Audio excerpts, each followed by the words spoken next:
तर त्यो भाजी बनव खरंच छान.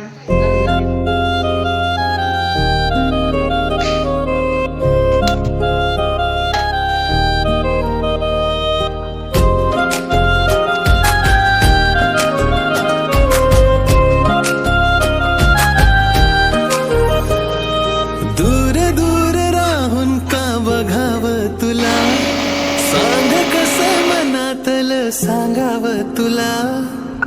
अधीर झालो तुझ्या दिसण्याने, बेभान झालो तुझ्या हसण्याने. तू देना इशारा